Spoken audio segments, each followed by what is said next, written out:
아까 전에 이제 잠깐 쉬는 시간에 여기 같이 계신 연구원 쌤이랑 밖에 나가서 이야기를 하는데 학회 때 이야기를 하나 했어요. 소랑 관련된 학회 때 이야기를. 그 교수님이 경희대에 계신 교수님인데 발표를 너무 재밌게 하셔요.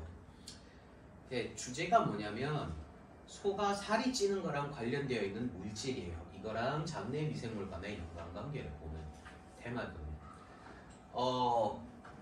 여성분들도 그렇고 남성분들도 그렇고 운동하실 때 BCAA 드셔보셨다. BCAA 드셔보셨다. BCAA라고 류신, 아이소류신, 발린으로 이루어진 물질이거든요. 근데 운동할 때 서플먼트로 많이 드세요. 그걸 먹으면 몸이 약간 좀 찌릿찌릿해서 한 세트에 뭐 예를 들어서 15개 이렇게 들고 17개 이렇게 들 수가 있어서 운동할 때 좀 챙겨 드십니다. 근데 이게 어떤 역할을 하냐? 근육 대사 회로, 근육 생성 대사 회로를 올리는데 지방 대사 회로도 올려요. 그래서 실험을 어떻게 하셨냐면 캐스트레이션을 그러니까 거세를 한 소, 거세를 하지 않은 소, 그리고 그 거세를 안 했는데 운동을 꾸준하게 하는 소, 요 세 개 그룹에 BCA를 먹여봤어요. 먹이니까 거세를 안 했는 운동을 했는 소는 근육량이 확 늘어났어요. 근데 마블링이 적어져. 근데 웃긴 게 거세를 안 했는데 운동을 안 한 소한테 BCA를 먹였더니 거세를 했는 소랑 마블링 패턴이 비슷하게 나는 거예요. 올라가는 게. 그리고 여기에 맞게 장내 미생물도 비슷해진다가 이 연구의 핵심이었거든요. 그래서 보면 그 교수님이 마지막에 이제 본인 연구 결과를 이야기해야 되는데 농담으로 마지막에 하신 말씀이 여러분들 헬스장 가는데 BCA 먹고 운동 안 하면 살쪄요. BCA는 운동할 때만 챙겨 드세요. 이게 결과가 돼버렸거든요. 실제 본인 연구 결과 이야기 안 하고 그 결과를 이야기하더라고.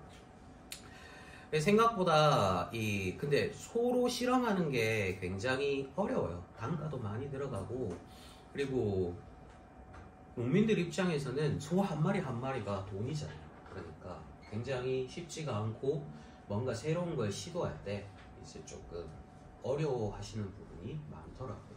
이거 잘못하다가 우리 소 죽으면 뭐야 너? 약간 이런 느낌이 들더라고요.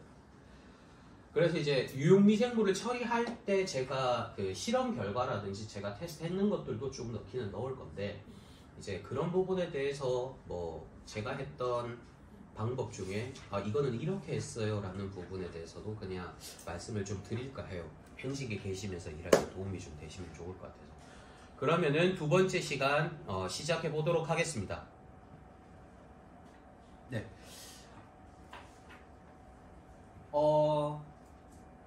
지금 축산유용 미생물이 언제 투여가 되면 좋을까라는 거를 가축 시기에 맞춰가지고 정리를 한번 해봤어요. 정리를 해봤는데 사실상 모든 시기에 다 들어갑니다. 태아기 때도 들어가고 포유기 때도 들어가고 이유기 때도 들어가고 육성 비육기 때 다 들어가요. 근데 언제가 제일 좋을까를 저는 개인적으로 뽑아보자면 이유기 때가 가장 필요하다고 봅니다. 자, 여기에 미생물 투여 시기별 효과라고 이렇게 정리는 쭉 해놨어요. 태아기 때는 건강한 출산을 유도하고 유익균 정착을 할 때 도움을 준다. 포유기 때는 유익균 정착에 도움이 되면서 초유를 대체하거나 초유에 혼합하는 게 가능하다. 그 다음에 이유기 때는 젖을 뗐으니까 이 모유를 못 먹기 때문에 모유로부터 얻어지는 유익균 그리고 면역 물질들이 공급이 중단이 되는 거죠. 이렇기 때문에 이제 이거를 축산유용 미생물로서 대체한다고 이제 이유기 때 많이 먹입니다. 그리고 육성 비육기 때는 일당 증체 효과 때문에 이 축산유용 미생물들을 먹이고요. 저는 개인적으로 실험을 했었을 때는 이유기 때가 가장 중요하다고 봐요. 왜냐하면 우리 자녀를 키우시는 선생님들은 아마 공감해 보신 적이 있을 거예요. 이유식 잘못 만들어서 애들한테 먹였다가 애들이 설사를 한다든지 애들이 뭔가 불편해한다든지 그런 걸 느끼셨을 겁니다. 그게 아까 전에도 말씀드렸지만 모유에서 얻어지는 면역 물질 그리고 유익균들이 자기한테 못 들어오거든요. 그게 스트레스예요. 장에서 스트레스가 나옵니다. 그렇기 때문에 설사를 한다 그런 거고, 이유기 때가 중요한 두 번째 이유가 사람의 경우로만 말씀을 드리자면 이유기 때 이유식을 먹잖아요. 이유식을 먹으면서 먹은 이유식이 어떠냐에 따라서 장내 미생물이 결정되는데 역할을 합니다. 그렇기 때문에 좋은 장내 미생물이 언제 결정이 되냐라는 걸 이야기할 때 보통 이유기 때다라고 말씀을 드려요. 일반적인 시기를 시작하는데 이 시기가 장에서 이 역할을 할 때는 아무것도 없고 뭔가 제대로 구축이 안 된 상태에서 정확하게 먼저 좋게 만들어 가는 게 중요하죠. 그래서 이유기 때가 중요하다라고 말씀을 드리는 겁니다. 실제로 제가 농가에서 실험을 했었을 때 보통 돼지를 가지고 실험을 많이 해요.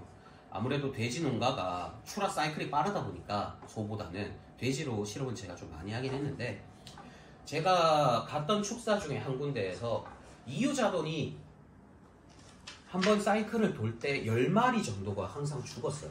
10마리에서 20마리가 죽었어요. 근데 이거를 투여하고 나니까 그 이유자돈 시기 때 죽는 폐사 개체수가 10마리에서 20마리였던 게 1마리에서 2마리 정도로 줄었어요. 조금 덜 큰 친구들도 있잖아요. 아까 전에 여기 선생님께서 물어보셨을 때 제가 말씀드린 건데, 덜 큰 친구들은 가축들은 그룹을 이루죠. 무리를 짓죠. 근데 거기에서 도태되는 친구들이 있어요. 이런 친구들이 보통 먹이 경쟁에서 밀립니다. 그러면 개체가 작아져요. 근데 이런 개체가 작은 친구들도 축산용 미생물을 음용수로서 투여를 받고 나니까 개체 일당 증차율이 팍팍 늘어나더라. 그래도 그 농가 같은 경우에는 제가 단기적으로 실험하는 거 외에 이 축산용 미생물을 계속 1년 동안 공급을 해봤어요. 해보니까 보통 그 농가가 1년에 10번에서 10번 정도 출하가 됐던 게 12번 정도로 늘어났거든요. 두 사이클을 더 돌았습니다. 돼지가 보통 180일 되면 출하를 하지 않습니까? 근데 이 출하될 때 무게를 기반으로 출하를 하잖아요.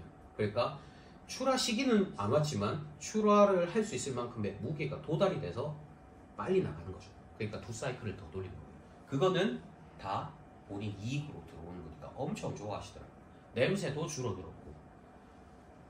그래서 여기 지금 보면 아까 전에 세균이나 세균이나 바이러스나 이런 것들을 쭉 말씀드렸는데, 여기를 살모넬라라든지 대장균증이라든지 가금류에서는 kok실이균증, 그리고 소에서는 PRRSV, PEDB, PCB 이런 설사 바이러스나 호흡기 바이러스나 이런 것들이 굉장히 중요하게 이제 이 특정 시기 때 중요하게 고려되어야 될 패소젠들이다라고 보시면 되고, 이제 이거를 극복하기 위해서 항생제를 놓은 분들도 있지만 요즘에는 축산유형 미생물로 이걸 바꾸는 분들이 점점 늘어나고 있다라고 생각을 하시면 될 것 같습니다.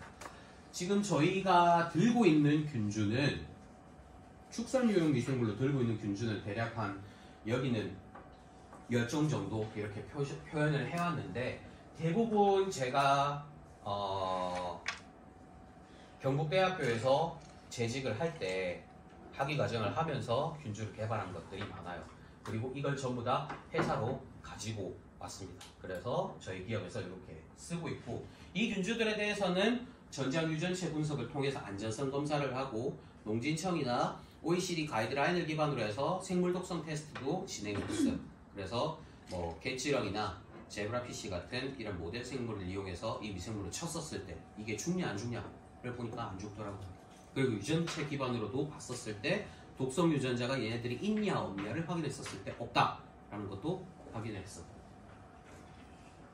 자, 그러면은 우리가 냄새 저감 전략 첫 번째를 알아보기 전에 어떤 축종들인 어떤 소화 시스템을 가지고 있는지 간단하게 알아볼 거예요.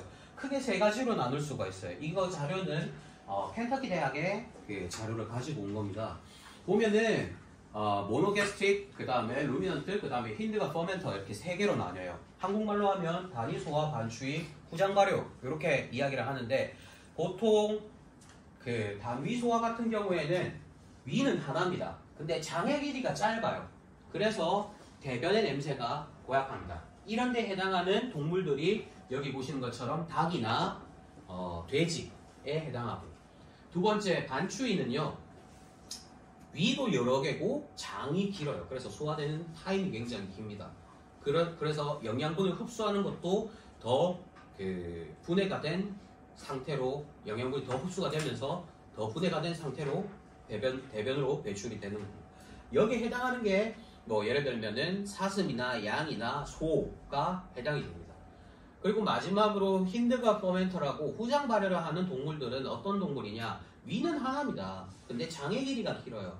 그리고 이 친구들은 응아를 하기 전에 응아를 장 안에서 발열을 합니다. 그러면 더 분해된 산물로 대변이 나오는 거죠. 그러니까 냄새가 상대적으로 좀 덜 납니다. 이런 데 해당하는 친구들이 이제 말이나 토끼라고 생각해 보면 돼요. 우리 토끼 한 번씩 보러 가보면 토끼 그 사육장 앞에 가서 토끼 귀엽다고 보잖아요. 그러면은 토끼가 귀엽다라고 생각을 먼저 할까요? 아니면 이걸 먼저 할까요? 토끼 귀엽다고 많이 하죠. 그만큼 토끼가 소화를 많이 해요. 후장 발열을 하는 친구라서 소화를 많이 한다고 보시면 되겠습니다.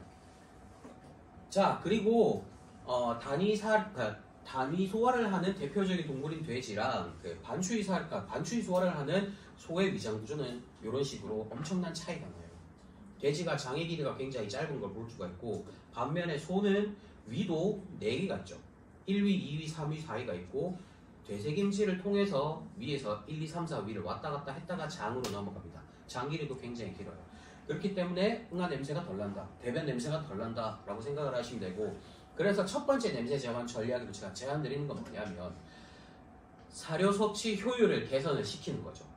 축산유용 미생물을 이용해서. 그래서 더 분해된 상태로 배변을 배출하는 걸로 생각을 한 겁니다.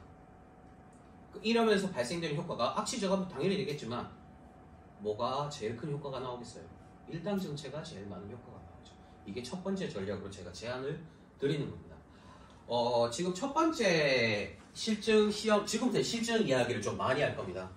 첫 번째 그 냄새 저감 전략, 첫 번째 실증 결과로 말씀드리는 게, 이게 제가 졸업을 하겠다고 실제로 그 축사에 들어가서 실험을 한 거예요.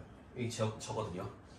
실제로 방역복 입고 들어가서 축산유용 미생물을 음용수로 공급할 수 있게 축산 농가에 전달해주고, 첨배 희석해서 쓰십시오. 정확하게 용법 말씀드리고, 그 다음에 일주일에 한 번씩 가서 그 이갑 처리를 했는 이유자돈을 들고 나와서 매주 무게를 쟀고,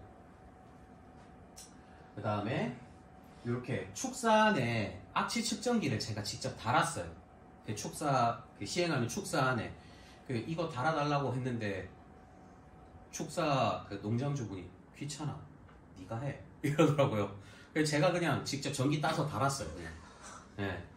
이거는 그 2가지 가스를 디텍션 할 수 있는 컨트롤러, 그 모듈러가 있고, 이 값을 그 분 단위로 저장을 하는 그 컨트롤러까지 이렇게 되어 있거든요. 그래서 매주 이 로그 값을 빼왔습니다.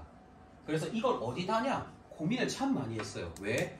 우리가 축사 들어가면 냄새가 나는 대표적인 가스가 2가지가 있거든요. 하나가 암모니아 가스, 다른 하나가 정답. 다들 잘 알고 계시네요. 근데 암모니아 가스는 위로 뜹니까? 아래로 가라앉습니까? 위로 뜹니다. 우리 과학 시간에 암모니아 가스 포집해가지고 pH 변하는 거 본다고 기억나실 거예요. 상방치환을 하잖아요. 물에다가 부부부 녹여가지고 하는 거. 상방치환을 하기 때문에 왜? 암모니아가 위로 뜨거든요. 반면에 황화수소가스는 바닥으로 깔아앉습니다. 근데 제가 예산을 받아서 다른 분이 구입해 주신 이 장비가 참 애석하게도 모듈러가 암모니아용, 황화수소용 이렇게 나뉘어져 있는 게 아니에요. 2개를 동시에 볼 수 있는 디텍터가 하나로 묶여져 있더라고요. 어떻게 붙일까 하다가 결국에는 중앙에 붙였습니다. 그냥 합의 봐서 중앙에 붙이자. 그래서 붙여가지고 매주 이제 무게 측정하고 미생물 제재를 전달 드리면서 음용수로 공급하라고 그 사용 방법 말씀해 드리면서 이제 악취 측정 값을 해소를 해오고, 이때 또 같이 뭘 했냐면 응아를 떠왔어요. 멸균된 스푼이나 면봉을 들고 가서 대변을 이렇게 떠오거나 쿡 찍어서 들고 옵니다. 거기서 DNA를 뽑아서 장내 미생물이 어떻게 바뀌는지도 확인했고요. 처리를 했는 미생물들은 지금 기업에서 쓰는 요 4개의 미생물들을 처리를 했습니다. 그래서 이 미생물들을 각각 1대1대1대1로 섞었습니다. 그래서 실험을 진행했고, 실험은 거의 한 2달 가까이 진행한 것 같아요. 보니까 지금 일당 증체율 같은 경우에는 무처리군, 처리군을 봤었을 때 거의 한 4kg 가까이가 차이가 나더라고요. 6조가 끝나고 나니까 모든 개체들에서 평균적으로 비슷한 차이값이 나왔어요. 그래서 일당 증체율이 증가가 됐다. 좋네? 그리고 두 번째 악취 측정 결과를 확인해 봤어요.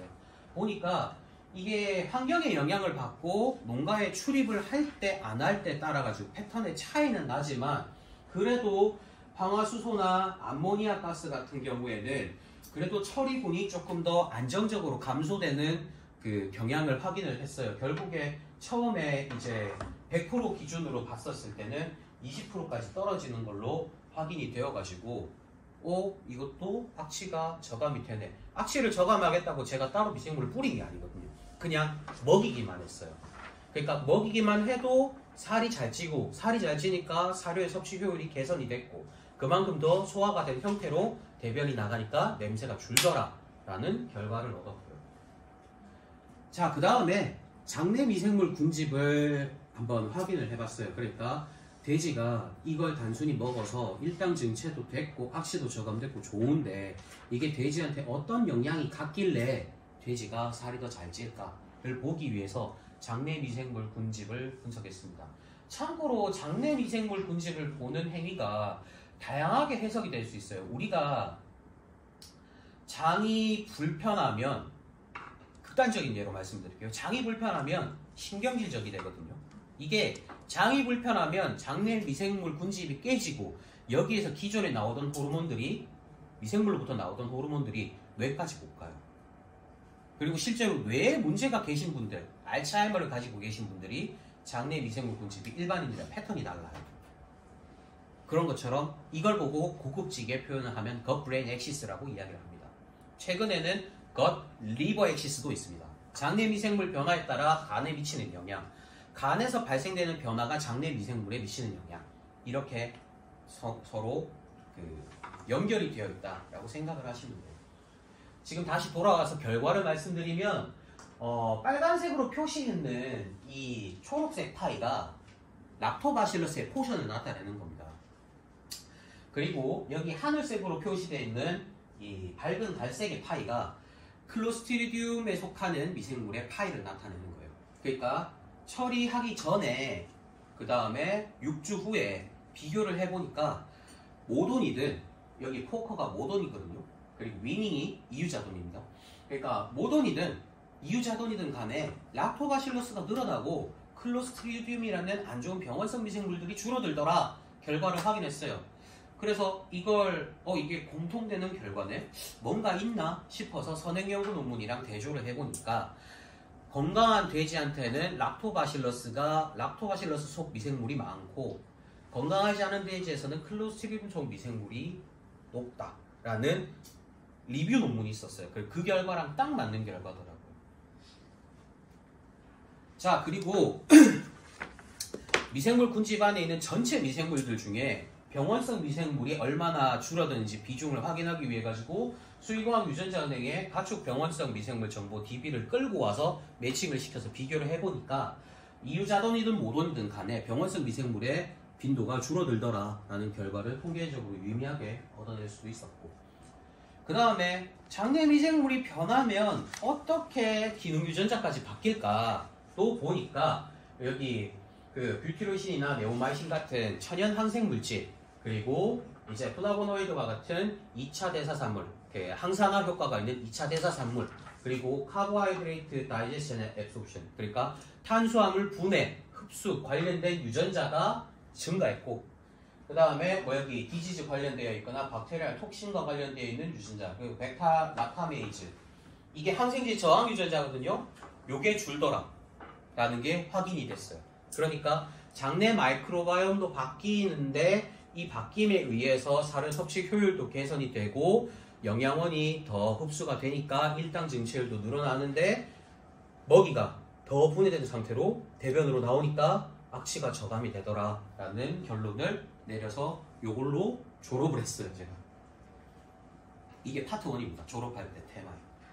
두 번째도 그러면은 일당 증체가 늘어나, 자 근데 이게 효과가 지속적일까 싶어서 한 번 더 실험을 해봤어요. 그 성주에 있는 축산농가를 대상으로 실증 실험을 한 번 더 했고 일주일에 한 번씩 가서 제가 미생물 배양액 이렇게 쓰시면 됩니다 하고 전달을 드리고 똑같이 이각 처리를 해서 한 번 더 확인을 해봤습니다. 무게가 어떻게 변하나. 자 보니까 성주 같은 경우에는 1주차, 2주차, 3주차, 4주차, 5주차가 될 때 2주차부터 무게가 폭발적으로 늘어나기 시작하더라고요. 이제 적응이 됐다는 소리죠. 그래서 보니까 3kg 후반대에서 5kg 중반대까지 매주 이 일당 증체가 유지가 된다라는 것을 확인을 할 수가 있었어요. 이때는 제가 예산을 못 따가지고 그 예산을 제가 갖고 있는 건 아니라서 그 악시 측정기 로고까지는 달지는 못했지만 이때 단속이 나왔어요. 근데 이 팀이 이 농가가 단속을 넘어갔어요. 안전하게 넘어갔습니다. 그 전에 단속이 걸렸었거든요.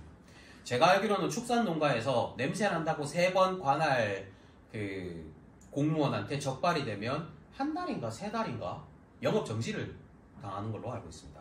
그렇기 때문에 지금 그때 한 번 걸렸었는데 2번째 검사한다고 왔었는데 무사하게 넘어갔대요. 그래서 악취가 저감이 된 걸로 보여졌고요. 자, 그 다음에 한우 농가에 이번에 처리를 해봤습니다. 제가 잘 몰라서 그런데 여기 전라도 지역에는 양돈 농가가 많나요? 한우 농가가 많나요? 한우 농가가 많아요? 아, 그렇구나. 혹시 몰라서 한우 자료 좀 가지고 오긴 가지고 왔어요. 네.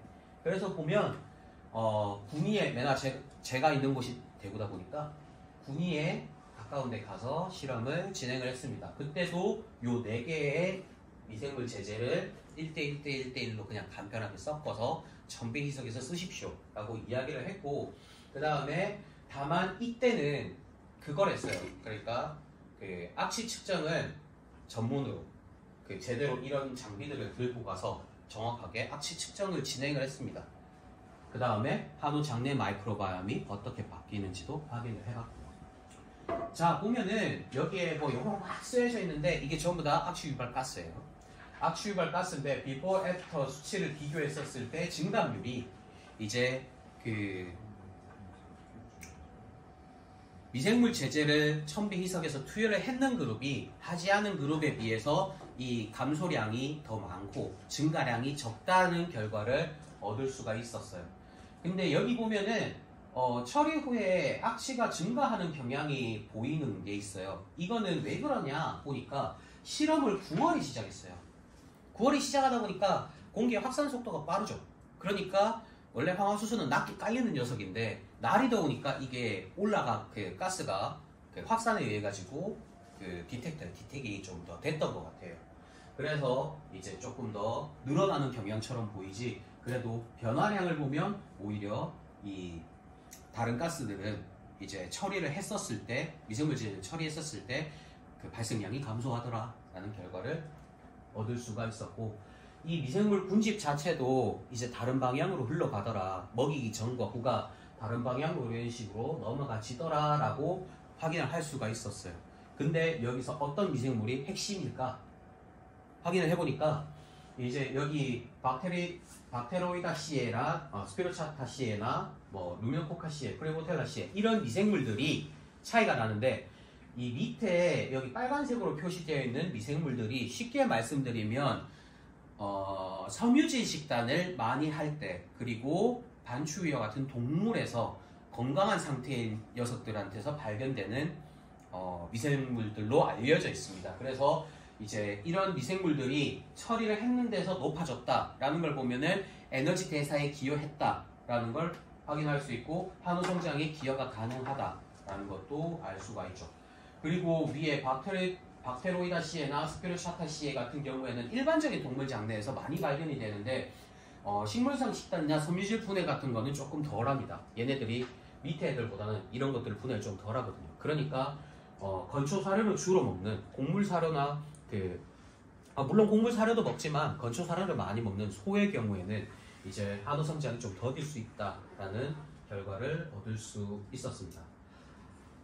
지금까지 첫 번째 냄새 저감 전략으로 일당 증체를 늘리면서 동시에 악취 저감을 감소시키는 방향에 대해서 말씀을 드렸어요. 지금 이거는 체크 포인트 때도 한 번 더 언급을 드릴 거지만 가축의 건강 상태를 고려를 하시는 게 굉장히 중요합니다. 왜냐하면 가축 개체가 약한데 1000배 희석된 게 부담이 될 수도 있거든요. 그리고 가축이 어릴수록 1000배 희석액을 넣었을 때 먹는 양이 증가한 게 과식을 유도할 수도 있고 이게 설사를 유발할 수도 있습니다. 그래서 시기에 맞게 적당히 희석을 더한 상태에서 적응을 시켜나가는 것. 성체한테 먹인다면 뭐 한 1500배에서 1000배부터 시작을 하셔도 좋습니다. 근데 이유기 때에 송아지나 이유자돈이나 이런 데 적용을 하실 거면 안전하게 하고 싶다 나는 그러면 2000배나 3000배까지 희석을 하셔서 조금씩 적응을 시킨 다음에 희석 배율을 줄이는 게 전 좋다고 생각이 듭니다. 제가 사실 이 배율을 잡을 때라든지 아니면 실험을 할 때 혼자서 저는 사실 수의학 전공이 아니에요. 미생물 하는 사람이에요. 근데 수의학적인 지식이 필요해서 개인적으로 공부를 한 것도 있지만 검역 공부에 아시는 수의사님 도움도 굉장히 많이 받았어요. 뭔가 실험을 하다가 가축한테 이런 이벤트가 발생했다. 그러면 그냥 묻고 따지지도 않고 수의사님한테 가서 쌤 이거 이래야 되는데 이거 왜 이래요? 제가 생각했을 땐 이런 것 같은데 그러면은 이제 같이 토론을 하죠. 토론하면서 아 이거는 요거 때문에 그런 것 같습니다. 이제 아무래도 의사가 진단하는 것처럼 이제 수의사님께서 진단을 해주시니까 그렇게 백업을 받고 또 실험을 해보고 이런 식으로 진행을 많이 해봤어요. 자, 두 번째가 이제 직접적으로 냄새를 저감하는 방식입니다. 근데 요때는 중요한 팩터가 뭘까? 탄질비입니다. 우리가 분뇨를 퇴비로 만들 때든 아니면은 발효했는 축사 깔개라든지 뭐 커피박이라든지 이런 거를 처리하든 했었을 때 발효든 퇴비든 퇴비화든 하려면 일단 질소원을 없애야 냄새가 날아가지 않습니까? 없어지지 않습니까? 그걸 위해서 가장 지켜줘야 되는 제일 첫 번째가 뭐냐면 탄질비입니다. 탄질비는 말 그대로 탄소와 질소의 비율을 말하는 건데 이게 탄소 같은 경우에는 미생물의 먹이로서 그리고